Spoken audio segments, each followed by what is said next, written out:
What's the next plan of Geeky Social? Geeky Social আমরা শুরু করেছিলাম একটা ডিজিটাল মার্কেটিং এজেন্সি হিসাবে, বাট এখন কিন্তু আমরা we are full service agency. আমরা এখন কিন্তু হুম। শুধু ডিজিটাল অফিসিও মার্কেটিং বানান আমি এ নাই, দেখছি। হ্যাঁ আমরা এখন এনিথিং অ্যান্ড এভরিথিং, তোমার অ্যাডভার্টাইজিং নিডের মধ্যে যা যা পড়ছে, কন্টেন্ট ডেভেলপমেন্ট থেকে শুরু করে website development, media buying, SEO, সব কিছুই আমরা কভার করছি। হুম।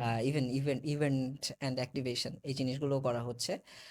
সো আমাদের নতুন গিকি 2.0 ওর জন্য আমাদের নতুন ট্যাগলাইন যেটা আমরা সেট করেছি সেটা হলো agency for the connected world.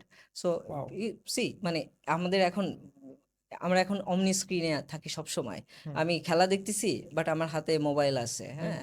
So আমি বাসে যাচ্ছি, আমার হাতে মোবাইল আছে, একটা মানুষের মাল্টিপল সোশ্যাল মিডিয়া প্রেজেন্স, হ্যাঁ। আমি সবসময় মাল্টিপল স্ক্রিনে আছি, তো এই জায়গাটাতে আসলে অ্যাডভার্টাইজিং ডাইমেনশনই পুরো চেঞ্জ হয়ে যাচ্ছে, এবং এআই এর কারণে এই যে পার্সোনালাইজড অ্যাড এবং যেই স্পিডে আসলে রান করতে হবে, হুম।